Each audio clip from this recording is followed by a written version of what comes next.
कहानी एक ऐसे बूढ़े किसान की है जो बहुत ही पत्थर दिल था। वो अपनी 3 बेटियों के साथ एक घर में रहता था। उसकी 3 बेटियां थीं। वह अपनी तीनों बेटियों से सख्त नफरत करता था।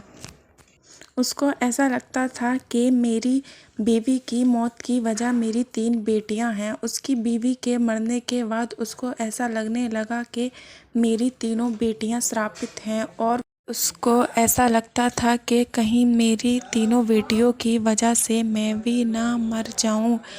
एक दिन वह सोचने लगा कि क्यों ना इन तीनों का ही खेल ख़त्म कर दिया जाए। बीवी के मरने के बाद तीनों बेटियां बहुत अकेलापन महसूस करती थीं। एक दिन वह उन तीनों को घने जंगल में ले गया और उन तीनों को एक घने जंगल में छोड़कर वहां से घर लौट आया। तीनों बेटियां डर से कांपने लगीं और अपने बाबा को ढूंढने लगीं।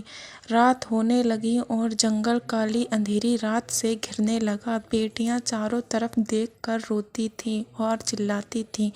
बेटियों की रोने की आवाज़ एक दूर पेड़ तक पहुंच गई जिस पर एक परी सो रही थी। परी ने जब उठकर और उड़कर उनके पास आई तो कहने लगी, तुम तीनों को क्या हुआ?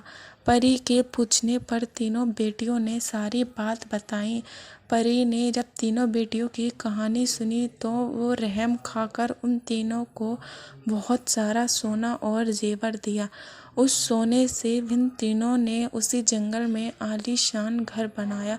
एक दिन बूढ़ा वहाँ से गुजर रहा था तो उसने देखा बहुत सारे लोग खाना खाने के लिए खड़े हैं। उसी लाइन में बूढ़ा भी खड़ा हो गया और देखने लगा। अंदर से बड़ी बेटी खाना लेकर आई। अपने पिता को लाइन में खड़ा देख बड़ी बेटी रोने लगी और अपने बाप को अंदर लेकर आई। बड़ी बेटी को रोता देख पिता भी रोने लगा और बड़ी बेटी से कहने लगा, मुझे माफ़ कर दो, मुझसे गलती हो गई। बेटियों ने अपने पिता को माफ़ करा और अपने घर लेकर आई। खुशी खुशी वह चारों साथ साथ रहने लगे। आपको ये कहानी अच्छी लगी तो मुझे प्लीज़ सब्सक्राइब करें, मेरी वीडियो को शेयर करें और ऐसी कहानी देखनी है तो कमेंट करें।